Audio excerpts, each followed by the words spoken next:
Oh, yay. We love it. What's up, everybody? How we living? How we living? Did How we everybody eat living? lunch? Lunch, Uh, breakfast, all the things. I was gonna say I skipped lunch today. I skip it a Sla- lot and I just don't realize it because I'm just working. So I'm slacking over here. All right, listen, it's all the things. It's all the things. So welcome everybody to Momentum Hour. Jim's actually going to present today. It's going to be interactive. He's going to ask you questions, right? I'm going to follow along. I have the worksheet. So I'm probably going to take myself off stage so you guys can focus on Jim mostly. And if I have a question, Jim, do you want me to just pop myself back up? let's do it. Yeah, All right. All right. Let's do it. let's do it. So I've got some notes today on a few things that I just wanted to go over as part of the Impact Effect community. We're super excited to have people joining now that we are launching the app. We've got a launch day coming up next Tuesday, a week from today, April 8th, where we're going to go live all day and bring in a ton of guests and jam pack a session so that way we can provide as much value to you as possible, and also give you a little bit of a little taste of what we're doing in the community. We've built something special, we've built something unique, and we're really excited to share that with you. And we're excited to share some of the subject matter experts, some of the topics that they'll be talking about in the community. But ultimately, today, we are streaming this Momentum Hour. So we are live in the Impact Effect community right now. So, hello, David, John, Jesse, what's happening? What's happening? And we are streaming live on multiple platforms. What are we on, Rachel? YouTube, Instagram, LinkedIn, Facebook, you name it. I think it's everywhere but Twitch because only because we couldn't fit it. So welcome That's it. everybody. And then hi everybody in the Circle app. We love you. You know we love you. So the goal is to create time where we can work on certain things together. And then I love what you came up with for today.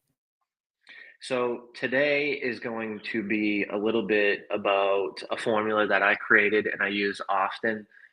It's around how we can, predict and align ourselves to have certain outcomes, which in turn we can frame and use those outcomes in a conversation to allow us to ask deep questions to build deep human connection. So I'll give you an instance or an example, and we'll also have a spreadsheet today for everybody to look over and gain access to, with some of these framing questions, as well as some of these deep human connection questions. But I want to go over an example and I want to use what's on the spreadsheet so you can reference it. And then after this session, you can leverage the spreadsheet, the template. I don't know why I'm calling it a spreadsheet. It's a PDF template, but you can leverage it and see how this equation interacts with this specific template. So if you're going to meet someone, let's put ourselves in a frame because we're talking about framing today. You're headed out to a networking event, not an Impact Effect community event because we are not networking, but you're headed out to a normal networking event, whether that's a BNI group, whether that's a chapter group, whether that's a Rotary chamber, organization in your town, charity event, wherever you're going to meet people, to grow your business, to develop your business, you're headed there right now. So David says BNI. Yep. Jess says only Impact Effect. Let's go. Thank you, Jess. But say you're going to an event and you want to meet people.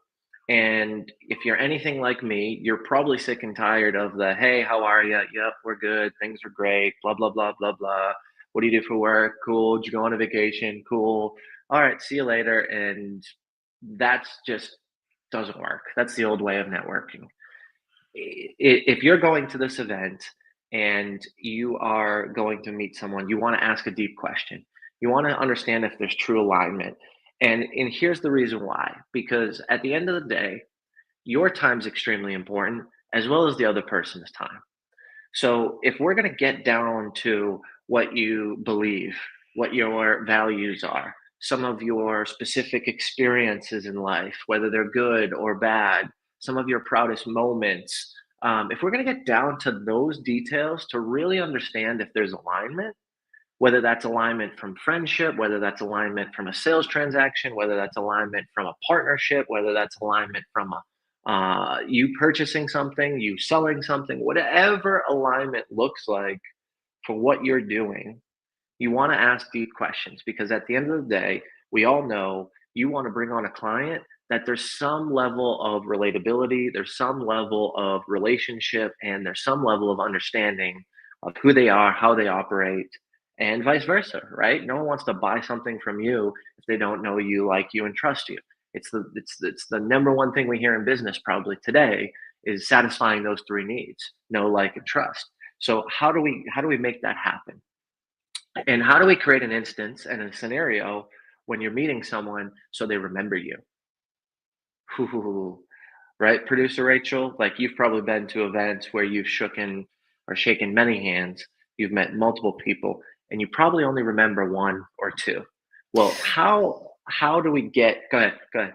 Well, and that's the biggest issue, I think, with just life in our brains. I believe we only have the capacity to remember 1,100 people in our lives. And that's just everywhere on TV, regardless in person. So when you're going to one of these events, do you have the capacity to be memorable? Right. And I love where you're going with this. I love it. Great, great, great. To be memorable. Wow, that's a great statement. But that's the thing, right? So, a lot of people ask me, Jim, how do I level up? How do I get in the rooms? How do I meet the people? How do I collaborate with people on a high level in my industry, or doing what I want to do in the future, or have done what I'm looking to do? And you have to be memorable. You have to create a micro moment where someone thinks of you after the fact. And if you come up to someone and shake their hand and play it cool and you're doing what everybody else is doing, you're going to fall into the majority and not the singular pool of memory, right? And what Rachel's talking about makes a ton of sense, because at the end of the day, you can only remember so much, right? We have a capacity right now today, and I hope that changes. And I think there's some cool stuff coming out in health and science that could increase that capacity. But she's right. You can only remember so much, especially when it comes to someone or a person. So, fast forward, yep, it has to be a memorable moment. Yep. You guys are right. You guys are right.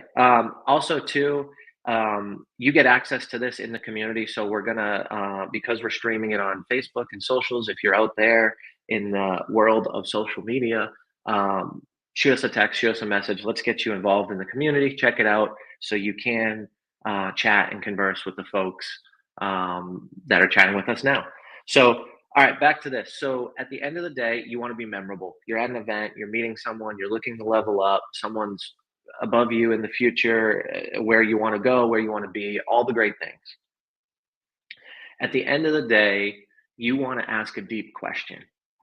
You want to get to the root of who they are, to spark a conversation that isn't normal, right? We don't want to be normal. We don't want to fit in. We just don't, because that's not memorable. Now, we don't want to do some crazy shit either, right? And that's why I'm going to teach you how to frame these deep questions that are on the template that we have and we sent to everybody in the community.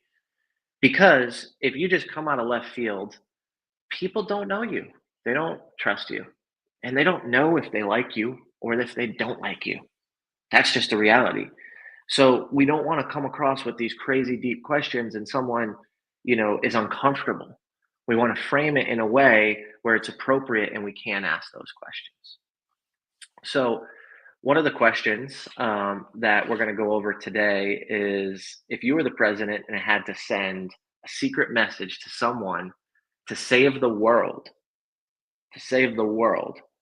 who would you choose to make sure that message gets delivered? And most importantly, why would you choose that person? Now, if you asked that to me and I didn't know you, never met you, we're in a small circle, I just walked up into this event, I'm a little anxious, I'm a little nervous, trying to figure out where everybody is. Do I know anybody? Where do I check in? And you walk over to me and you say, "Hey, I'm Pete. If you were the president and had to send a secret message to someone to save the world, who would you choose to make sure that message gets there, and why? I really want to know why." I'm going to be like, you're nuts. You're insane. Like, what? I don't know you, right? And you're asking me why and who I'm going to choose in life and kind of freaking me out a little bit.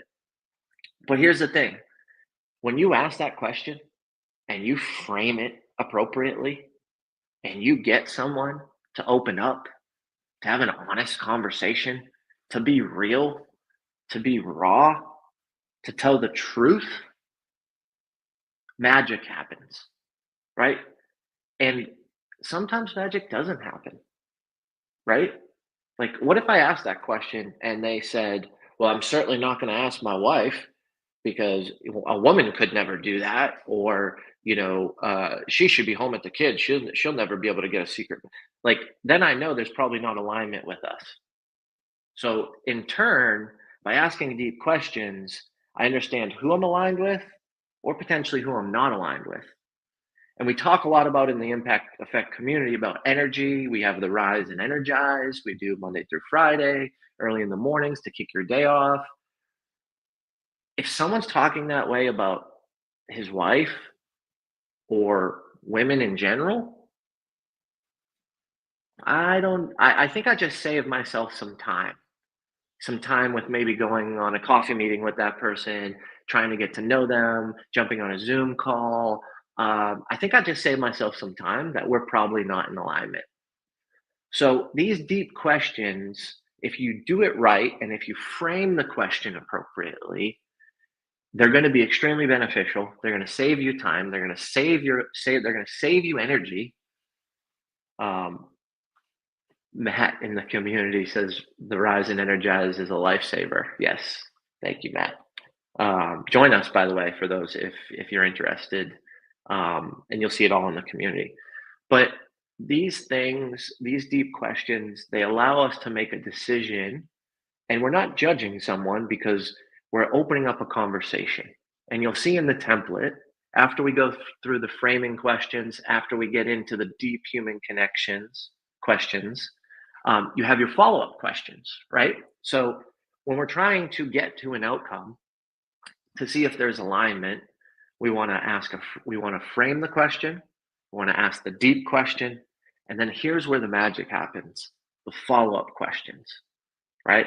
And the magic happens with deep human connection in that point because those follow-up questions is an opportunity for us to show you that we've listened, that we can use skills called looping, where we talk about what you just said or analyze it or regurgitate it, so that way you understand and you know that we've heard you, right? You feel seen maybe and heard. So those follow-up questions are extremely important, and we'll dive into those as well, right? We want to give good energy. We want to probe or push or frame another question. We may want to reframe and see how someone responds to a reframe as a follow-up. There's a million things to do in the follow-up questions, but today for Momentum Hour, yep, there's a million things to do, and this could be a 5-part series. Yeah, it could be. This could probably be a 10-part series. And I love this stuff, so I could go forever. But we are going to talk about framing to get an outcome. Then we're going to dive into a couple of these questions. And then we'll have another session probably in a couple of weeks or next week around the follow-up piece, because that is its own section. Those follow-up questions are extremely, extremely important. How to use them, how to leverage them, and how to continue the conversation, right? Because if we're building trust and we're building likeness and we're trying to develop a relationship to understand alignment, it usually doesn't happen with just one question or a very short conversation. Usually these deep questions is the start. It's the opening to follow-ups. It's the opening to bringing us down certain lanes and get to certain outcomes to truly understand someone, to understand them at a deep level. All right. So when we talk about framing, as you can see in the template that we provide and the human connection training, we want to remember to utilize these questions with truth and honesty around the framing. We want to generate compassionate curiosity. So we don't want to lie. We don't want to BS in our framing questions. We don't want to create scenarios that aren't real, that aren't true. And you'll understand what I'm talking about here in a second. We do want to use humor, emotions, and vulnerability as an ally of ours. These are things where we can lean in and be ourselves if we're comfortable at that level, especially with a potential stranger, if we're trying to connect and come to deep alignment. But at the end of the day, we want to use humor, emotions, and vulnerability as our ally. All right, so framing of questions.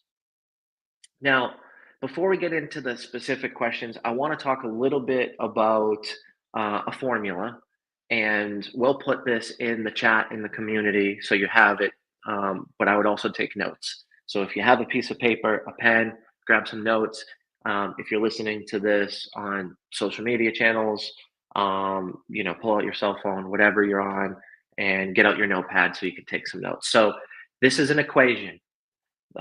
A plus B plus C equals D. That's not the equation, but that's the frame of it. So A, expectation. Expectation plus emotional intelligence, EQ. So expectation plus EQ plus framing equals the outcome. So I'll say that again. Expectation plus EQ, emotional intelligence, plus framing equals outcome.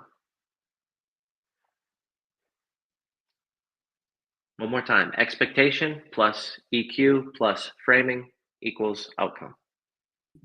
And then I'll put it in our community. I'll put that in the comments in our community. So Cool. y'all join the community. Thanks, Rachel. All right, let's talk about expectation. So what we're doing is we are creating an expectation for this conversation. So it's to get us to the outcome, but it's not the outcome, right? Because this is us anticipating. This is us creating an expectation. So what's the expectation? Which is the outcome, but it's not there yet, right? We can't get to the equal sign until we add EQ and framing. But what do we want? What's our expectation?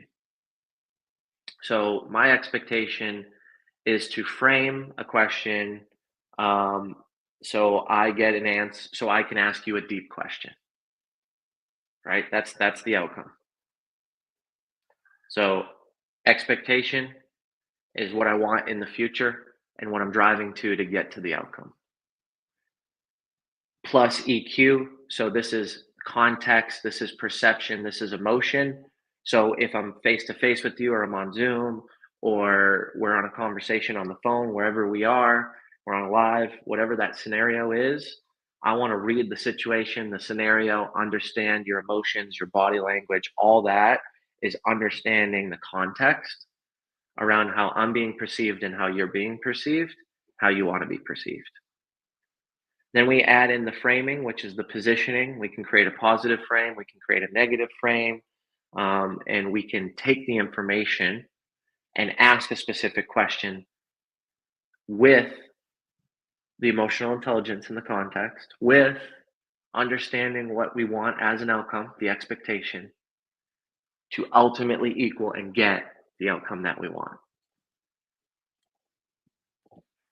So expectation, what's the future outcome we want? What's the ideation? What's the result we're looking for? So I'll give you an example. I want to have a deep conversation. That's my expectation. So I've set the expectation. I want to have a deep conversation with Sarah. Sarah's at this event. Now what do I do? Well, I use emotional intelligence, EQ. So I know what I want. My expectation is I want to ask a deep question. My EQ, the context, the perception that I have is I can't just ask Sarah a deep question. I don't know Sarah. Sarah's going to think I'm a freaking weirdo. Sarah's going to be like, who's this guy that just came up to me and asked this really deep question and I don't know him? Right? So there's me using EQ. I'm understanding that I can't just go in and ask it and I have to start thinking around the context. Then I add the frame, right? The third part.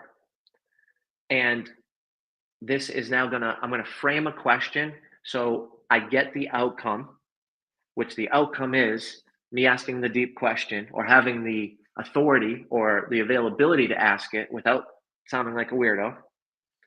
And I'm going to frame a question before I ask the deep question. Say that again. I'm going to frame one question before I get the opportunity and the acceptance and the authority to ask the deep question. Because I don't want us to come off awkward, weird. I don't want to make people uncomfortable. And most people aren't doing this. Remember, when we started the live, we were talking about being different. We were talking about being memorable.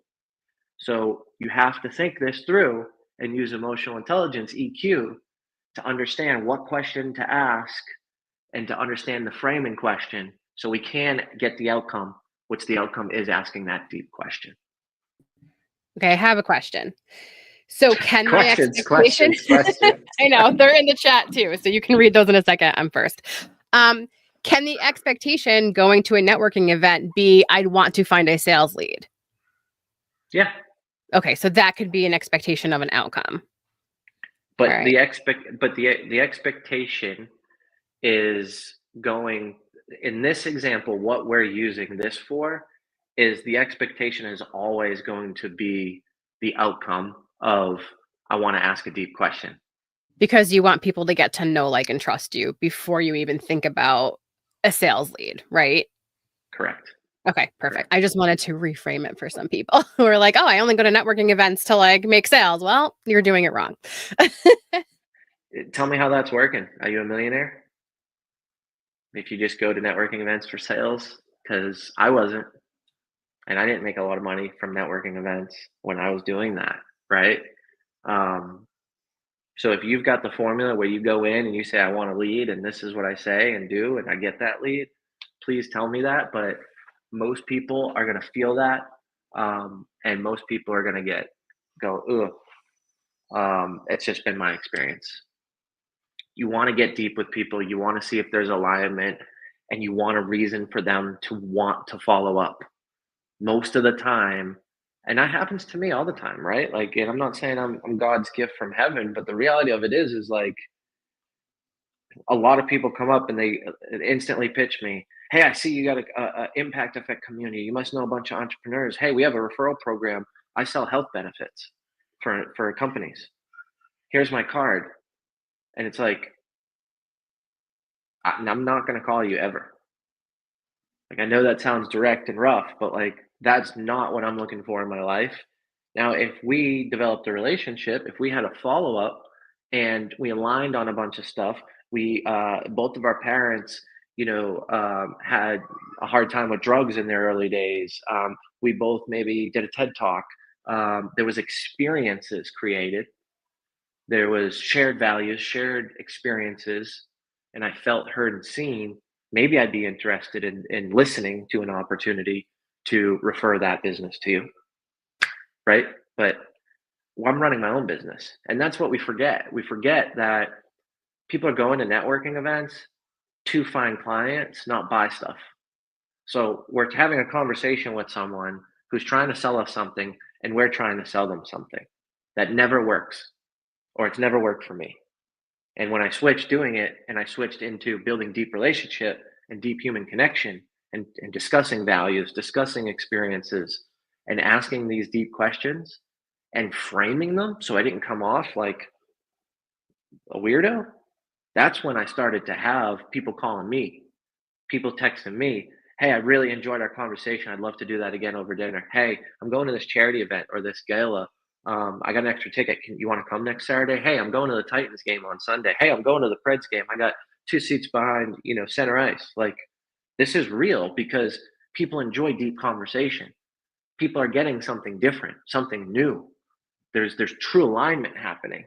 And then we do business together, right? Like, you don't just take someone to a hockey game or a football game or a concert and you just close the deal that night, right? It usually comes afterwards with a follow-up, Well, if you weren't memorable, then you probably just wasted your time, or you saw a good game with a potential person you're never going to talk to again. And we've all done that. We've all been there, right? You walk into the hockey game, you sit down, and the person's like, "Well, I just want to tell you about all the amazing things we're doing with my company and this." And it's like, dude, this is just a hard pitch. But what if that person said, "Hey, I really enjoyed our conversation, and you know, this could be a little bit awkward of a question because we don't know each other that much. But I asked this to someone else, and we built a friendship of 30 years." You know, if you could create a human and you were shopping in a human store, what three ingredients would you grab off the shelf? That's a deep question you just asked someone, but I framed it using this exact template that I'm looking at to where it didn't seem as weird. It didn't seem as crazy. And you can do it in a setting that is at a game with someone. You can do it at a networking event. I did it to the cashier at Aldi one day. I was like, "Hey, I heard you talking about sports. Like, what's the biggest thing in your life that you've accomplished?" I know that sounds weird, but like for me, I'm thinking about sports. Like when I caught that winning touchdown in high school for the championship, and I got the photo, and I catch it, and I just cross over the line, and we scored and we won. Like that was such a memorable experience. Allowed me to like accomplish more things right after that, and have courage, and go into college. And what are you trying to accomplish? I know you're talking about sports a lot. Have you ever had any of those memorable moments?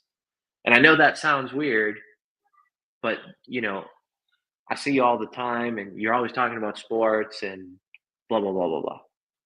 Right? Like I'm just drumming up a random conversation, but I'm falling back on the framing, I'm falling back on these deep questions, and we end up talking, right? To the point where the person behind me is like, let's go. I'm trying to buy my groceries. And when I say that, you have to remember where I'm in Nashville, right? So people don't usually say, let's go. So we were talking for a minute, right? We're not in Boston where I grew up, where it's like, have that conversation later, buddy. I gotta catch a taxi outside, you know?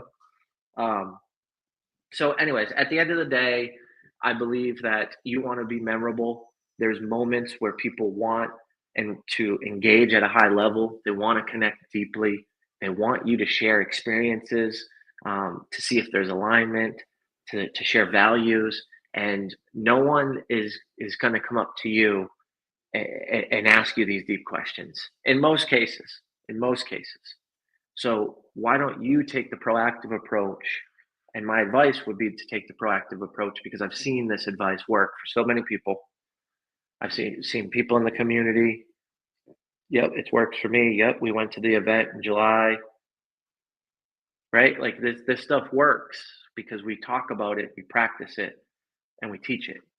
And at the end of the day, if you can frame the question so you don't look like a weirdo, and then ask some of these deep questions, you're going to be put in a situation where you really understand that level of alignment. So let's pull up Rachel. If you said you dropped this template on social for everybody, if we can just pull it up if you haven't dropped it yet.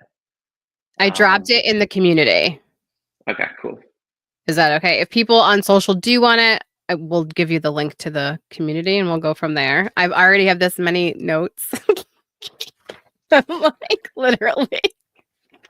Because for me, like I didn't understand networking events because I always felt like, am I just a sale? Does that make sense? And so I love the idea of reframing it and also just going in with a different energy of, wow, what if I truly connect with another human being on a different level and not worry about selling and like handing you my business card, right?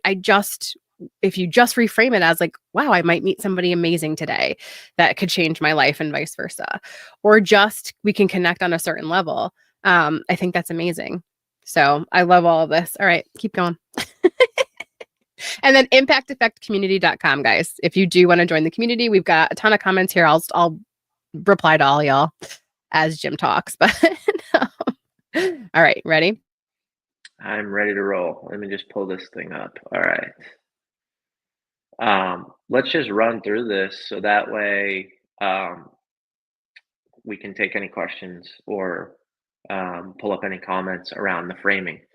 So we talked about framing. So this is a two-part situation. We ask one question, or we frame it, and then we ask a question. And that question is the deep question. And then that third piece is the follow-up once we get those answers, but we're not going to talk about that in this momentum hour. We can talk about it in the next one. So the first one, this is just calling it out there. And remember, we don't want to make stuff up. We don't want to lie. We don't want to say, hey, we're asking this question because we're doing a research project for Harvard, and you've never been to Harvard, you don't work for Harvard, you've never been to Boston, you give a shit less about Harvard, right? We don't want to make stuff up.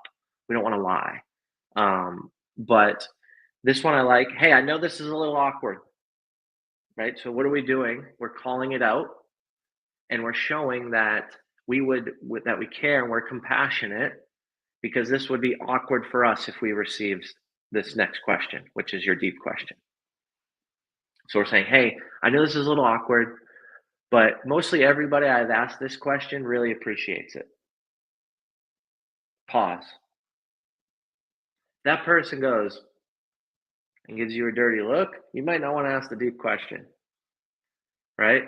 If that person's like smiles or smirks, and this is body language, but if they give you good body language, then that's probably disarm them for the next question you're going to ask, right? So this can work. This isn't my favorite question. This isn't my favorite framing, but I do use this because I want to call the elephant out in the room. And I believe when you call the elephant out in the room, it removes the stress and it removes the guard. And let's just be real. Most people are anxious at events when they're meeting new people, when they're meeting a speaker behind in the green room, if they've got VIP access, if they're in this room, if you're walking down the street and you want to connect with a movie star, if you're in LA, I know we got some people in Beverly Hills in the community. If you're walking down the street, you see a rock star, and you're in Nashville, like these are the people that you want to meet, that you want to go up to, that you want to approach. And if you, instead of fangirling or fanboying over that person, what if you approach them with something that was memorable, something they would remember you with, and ask them a deep question? Well, you can't just throw the deep question at them, no matter who they are. So you have to frame it. I like the second one. You probably haven't been asked this before. It's a little deep. Is that okay? So this one I like a little bit more, because you're, again, calling the elephant out in the room. You probably haven't been asked this before. You're telling the truth and you're being direct. I'm from Boston. I like to be a little direct. And the direct piece is it's a little deep. And then you're asking third, is that okay? You're asking for permission. This also, the reason why I like it is because this can spark up a conversation just by itself. The last time I asked someone this, they're like, well, I don't know. It depends on how deep the question is. Well, that to me, because they were kind of like elusive, they're a little playful. They can banter, right? So I'm picking up on their response. I didn't go into them and ask a super deep question. I started to banter back a little bit, right? Um, I was like, well, do people always ask you deep questions? And how deep's deep, right? And they're like, oh, that's a good question. I like to go deep, right? And it's like now we're just messing around, and the air is lighter. We end up getting back to the question. Well, Jim? What's the deep question you're going to ask me? Now I'm curious. Now I'm excited, right? And now someone was eager to have that conversation. Now I had to use emotional intelligence. I had to understand the context. They were a little elusive and joking with me, so I bantered back, and it worked, right? So I'm leveraging and using a lot of different skill sets to understand the situation in real time. But ultimately, it started with framing the question so I could get the permission to ask a deeper question. The reason why I like this is because we ended it in a question rather than a statement. If you go down to the next one, I was talking to insert someone's name earlier, and they appreciated this question as we were getting to know each other better. pause. So what you're doing is you're referencing someone else at the event. You're referencing that you've already asked someone this question. So it's safe. It's not like you've been kicked out or thrown out. It's not like you got in a fight. There wasn't a commotion around this, right? So and then you're making a statement. They appreciated this question, and then you tell them as we were getting to know each other better. So you're telling what the intention is in this framing question, and then you're pausing. Oh, I don't know, Dave, that you talked to earlier, but yeah, what's the question, man? Or, oh, I know Dave. Man, he's a great guy. How do you know Dave? Now all of a sudden there's another opportunity for conversation. We still haven't gotten to the deep question yet. The other one, I'm taking a poll as I continue to meet amazing people like you. Not my favorite. I've used it in the past. It works. I've seen people do this at one of my events and use this question when they didn't know each other. But at the end of the day, are you really taking a poll? That's my question for you, right? There was a time where I did go around and take a poll. And I did ask everybody the same question. And that question was, how do you define impact? Because I was curious. It's part of my brand. But it also opened up a ton of questions, a ton of follow up. Now that I'm thinking about it, I actually have recorded some pretty famous people answering that question at one of my events when I first was starting this poll, and at a mastermind I went to. So this is a good idea if you're going to follow through with it. Again, I'm not telling you to make up polls or just make this up so you can use a framing question. If you have interest around a specific question, if you have interest around a deep question, I would ask everybody the same question. So that way you can take a poll, you can get responses. You can also understand where people are on certain topics based on what that question is. For me, I used, how do you define impact? Right? I got a lot of different answers, and I also got a majority a number of answers that were somewhat similar. Right? So I gained a lot from that question. I really was taking a poll, and it opened me up. It opened up the question for me to ask, how would you define impact today? It's a pretty deep question. Funny enough, a lot of people, I know it's a deep question because a lot of people didn't have a great answer. A lot of people did go to a sales pitch, like you were talking about, Rachel, right? Oh, I create impact by selling goods and paper products. And do you have any promotional products you need? I'm not going to align with you if that was your response. If you're approached that way, though, do you mind flip it, or do you not even want to even try to frame a question with that person? Because you already know what their intention is. Like, you know what their outcome is already. You're just a sale. So would you try to mind flip it and take more control over that conversation? Or is it really just feel the energy of that person and decide if you want to waste your time digging a little deeper or not, right? I think it goes back to that formula with emotional intelligence and context. What's the scenario and situation, right? So if I just got to an event and there's 3 people in the room, I probably will continue the conversation, and just keep chatting because there's only 3 people there, right? If I am having a conversation with you and I look over and Brian Gelke's in the corner of the room, right? One of my buddies, someone that I see often, but not super often. We live, he's in Texas. I'm in Nashville. Um, I'll probably move to another conversation because I want to talk to Brian. So for me, I think it depends on the context. I'm probably, and not everybody's at this stage, and I don't think everybody should be, but I'm probably at a stage where I'm reading energy pretty good. I'm trying to do some different things, some more heart passion projects in my life. If you're gonna just hard sell me right off the rip, I'm probably gonna move to the next person. But that's just where I'm at in my life. I know a ton of people. I want to know the people that I truly align with. Um, I've also had someone do the pitch like you just said, and then I've also said, "Oh, interesting."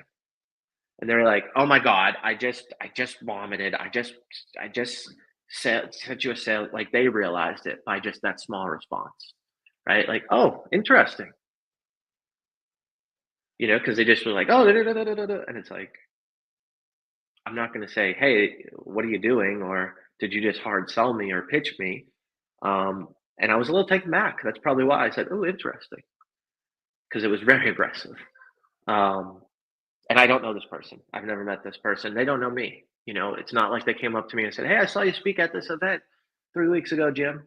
Blah blah blah blah blah. We started engaging in a conversation with relatability, with alignment through experiences, past experiences that we we're both at. And I think too, um, you know, defining human connection is really important, right? You hear me talking about shared experiences, shared values, shared instances of heightened emotion. Those are opportunities to create deep human connection. And these questions open up those opportunities, so that way we can dive deeper with people and actually get into it to understand if there is human connection and there's alignment happening. Um, Another framing question. I have this challenge with a colleague. Would you mind helping me out by answering a deep question of mine? Um, I did have a challenge with someone, and we both were accountability partners, and we both agreed that we would ask this question 20 times over the course of 2 weeks.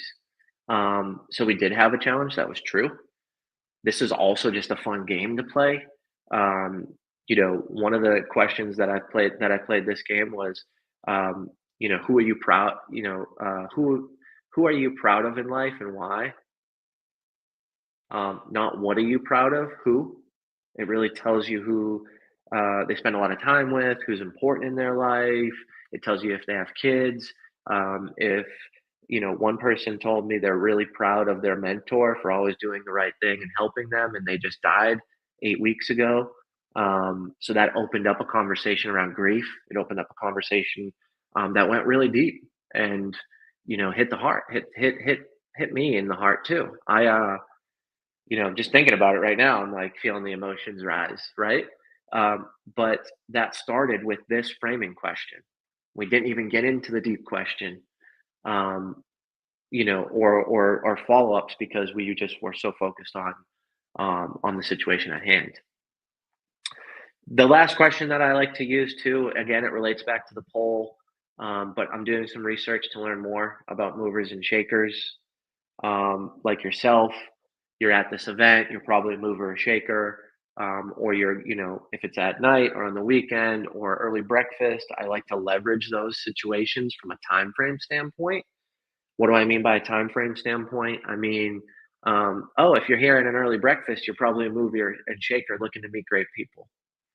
Oh, if you're supporting this charity, you're probably a mover or shaker that gives back, right? So I leverage in the specific event. And then, I ask the question,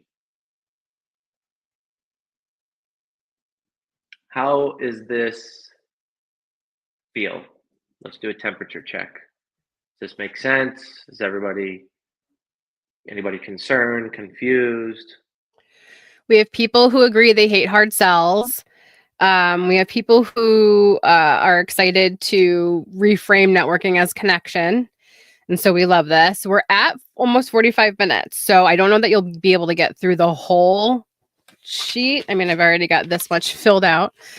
So we have to think about maybe we like do part 2 next week or do part 2 just in the community. We'll figure that out.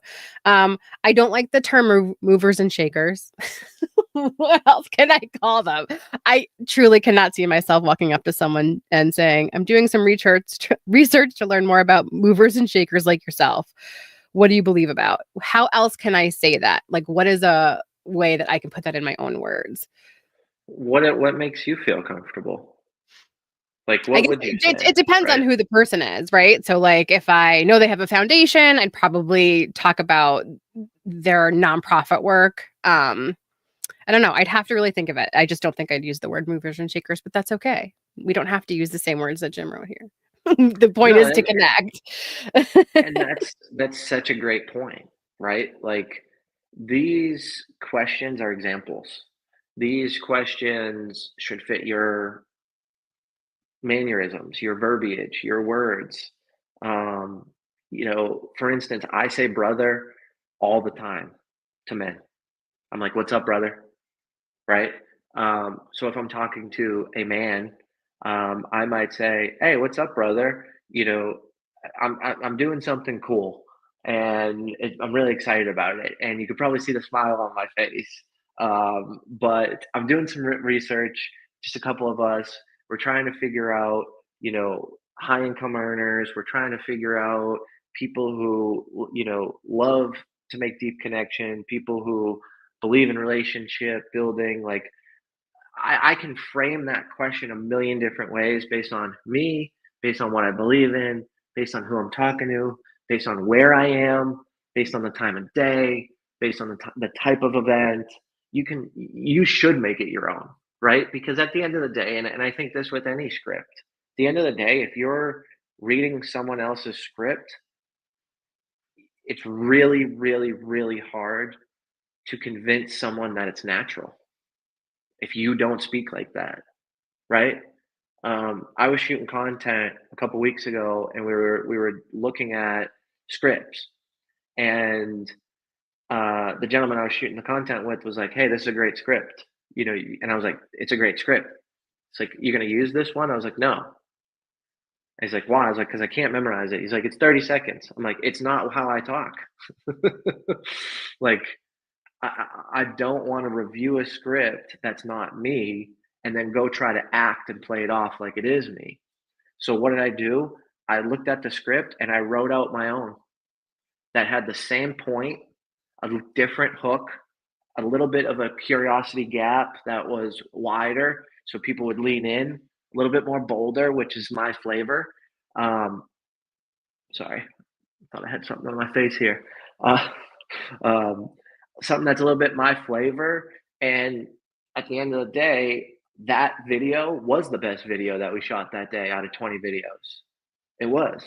And it was the best video because it was a combination of what he had prepared, and it was me delivering it in my own way, with my own mannerisms, with my own stupid shit that comes out of my mouth at the end of the day, right? I talk a certain way. I have an accent with certain things. I don't like to use certain words.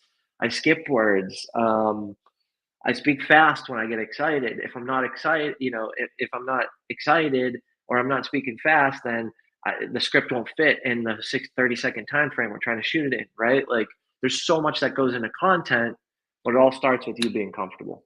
So I agree with Okay. you. So since we only have like 11 minutes left, do you want to get into like to frame deep questions quickly, or do you want to sort of just wrap up framing of questions and then we can bump to another session in the community? Let's just do one example and then we can do session two with all the examples.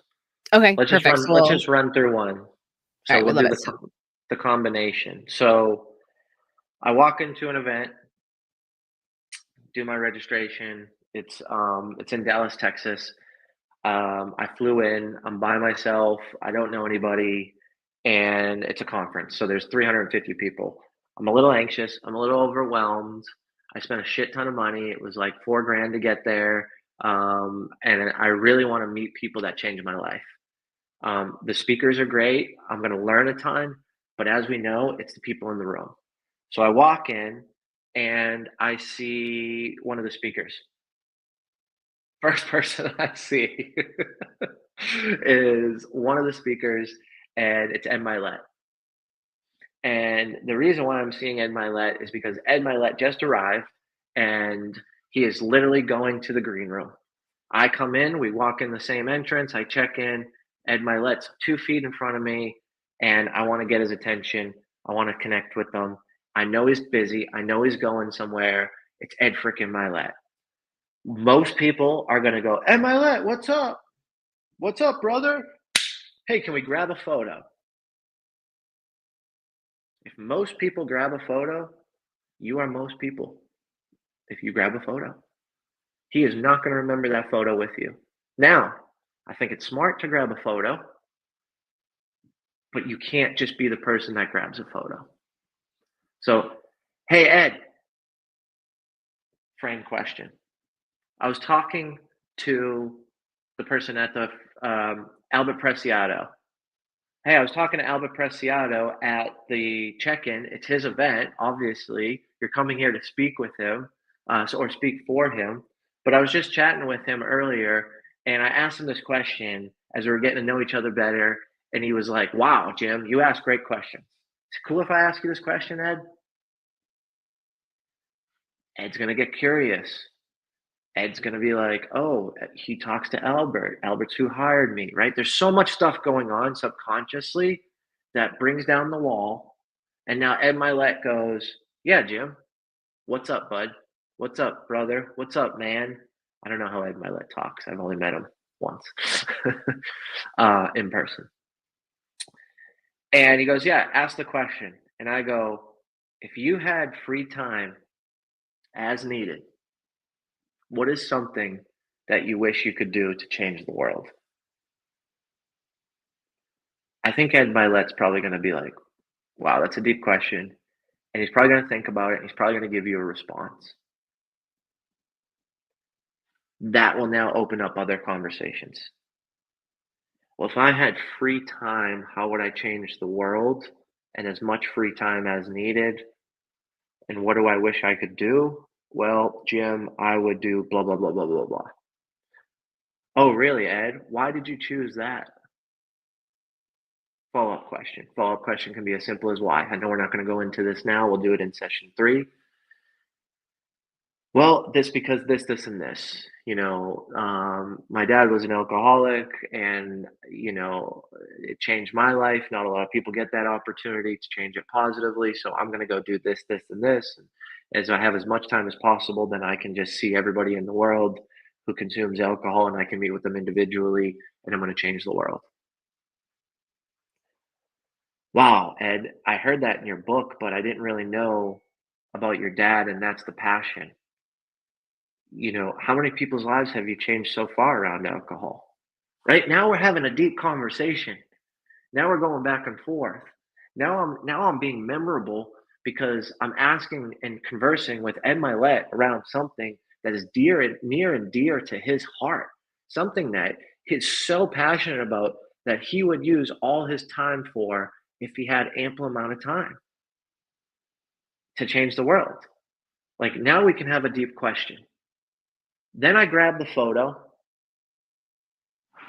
Is it the peace sign today, or is it the cool point, or is it the hangout, right? I grab the photo with Ed Milet, and now I leverage that for a future follow-up. In 6 weeks, I send the message on a DM of me and Ed, and I tell him about the question and the conversation, and I ask him if he's ever going to be in Nashville, or where he's going to be in 2 weeks. I'll fly to him. I'd love to buy him a cup of coffee, or I'd love, I have a present for him, or I want to share this, or I want to introduce him to some, like whatever that follow-up process or procedure is to provide value to Ed Milet. I'm going to leverage the photo and the experience we had. And when I send it to him, if he gets it on Instagram or Facebook messaging or wherever, I've had great luck on Instagram DMs with this stuff, by the way. Probably like a 90% conversation rate. But if I do that, then it will probe a follow-up, right? Maybe I do get his phone number. Maybe he gives me his phone number because it's such a memorable moment where I asked him how he would change the world, and I listened to him, and I looped, and I asked good follow-up questions. And maybe he stops and it's a 20-minute conversation, right? I did this with Phil M. Jones. He's getting paid $50,000 to do a keynote, and I just started asking deep questions, and he was like very interested. We talked for 45 minutes. 45 minutes. Just him and I talk. People were coming up to me and they're like, "I don't want to interrupt your conversation," because the energy was flowing. The deep conversation was happening. We're going back and forth. We were feeding each other. and we knew it, and there was a ton of things that happened in that conversation. We knew people. I knew his work. I referenced this. I talked about something they mentioned uh, at the event, and how I was going to take action on it. And I asked him to shoot a podcast and told him wherever we are tomorrow at the event, let's shoot it. We can do it before, so before breakfast and whatever. But it worked. So that's all I have for today. Um, Thank you for the comments in the community. This was great. I love this. Human connection's the best. Yep, I agree. I agree. This is a life changer. When's the next session? Is it next week? Yes. Okay. So yeah, let's do another session next week. We can dive deep into this. If anybody needs one-on-one help, as you know, we've got the connection concierge inside the community. Feel free to open that up. If it's not us that you need help with something, we can broker the conversation with other people in the community, because we have a connection concierge and impact effect. So there's no cross-selling. There's no forcing of meetings or conversations that are useless or wasteful. So send a note in that. And then also we've got our one-on-one calls. So if we don't have those next week with you, feel free to also send us a message and we can jump on a quick call around this. I want to make it clear. I want to make it fun. I want to remove the anxiety for you. These are questions that I've used and I've had success with. I am always down to ideate around new questions. I'm always down to do role play. Someone did ask earlier in the beginning, is there an opportunity to do this in a role play setting in the community? Yes, we can do this in a role play in the Impact Effect community. We also have the flashcards coming out next month in the community, where we will have a session where we probe deep questions, framing questions, and follow-ups. So we already got that coming at the end of May, but we'll put that out there in the community. But yes, we can jump on a call within the next week. We can dive into this. We can dive into some more framing questions, because ultimately, you don't want to be the weirdo. You don't want to be the person that comes off and creates awkward situations or makes people uncomfortable, right? It probably makes you uncomfortable when you realize you make someone else uncomfortable. But more importantly, we want to give people the opportunity to be vulnerable, to go deep, to share, and to find true alignment. And the best part about the community is that we can practice with each other. And maybe some people are like, practice talking. Yeah, there's not a lot of people that are comfortable having a conversation. I was one of those people. I would literally hide behind my phone or my camera if I was at a networking event. I just wasn't comfortable speaking. And so consistency is key. You will get better the more and more you do it. So that's sort of the role of our community, is to be the impetus to get you to continue to be consistent. Just do the next best thing. You can be awkward with us. We're fine with that, right? Like it's nobody's putting you on a stage yet. So in order to practice with other people and get feedback, quality feedback, you've got two people with, wait, I'm pointing the wrong way. You have two people who are very opinionated. So we will definitely give you quality feedback. Literally just from this 1 hour, here's all my notes. So again, everything will be in the community. So impacteffect.com. So we love everybody that got value from this on social media, but in order to get a little bit deeper and get that feedback, go to impacteffectcommunity.com. And we do this every Tuesday, 10 a.m. Pacific, 12 p.m. Central, 1 p.m. Eastern. I'm laughing because Jim knows I can't do clock time. And then we're going to do more and more of these. We're working on a calendar. More importantly for us, though, is to connect with you guys one-on-one so we know what you need. And we meet you where you are at, whether you're a solopreneur, an entrepreneur, a side hustler that wants to, obviously eventually make that side hustle your income, your primary source of income. We are going to have a ton of different challenges and meetups virtually and in person to sort of help get you to the next step, whatever that is for you. For sure. You said something earlier I want to leave everybody with. We were talking about like the awkwardness, right? And messy action. Awkward action. Like have those conversations with us, right? Take awkward action in a community, in a safe space, in a Zoom room in our community where we're not going to judge you, right? Take that awkward action to practice this stuff, to learn it, to come up with your own questions, to use a piece of this and pull something that from here and add this because that's you. So take that messy action, take that awkward action, jump in the room. We'll set up a call. We'll set up a Zoom room in the community. I can see everybody wants it. Everybody wants to do some role playing. Let's not wait. Let's not wait till May, right? We'll do the flashcards. It'll look cute. We'll get everybody a pack of them. We'll do it, weekly. We'll start that in May, but let's take some action. Let's get it going, and we'll set something up for next week. So I'm excited. I'm excited to do this again. I love it. Thank you, Jim, for your time. And thank you, everybody, for joining us. I mean, we got tons of likes and follows. I love this. So yeah, make sure you're following all of our socials, but more importantly, go to impacteffectcommunity.com. Just reach out. We're not scary, I promise. Thank you all We'll for see being y'all here. soon. Take care. Bye.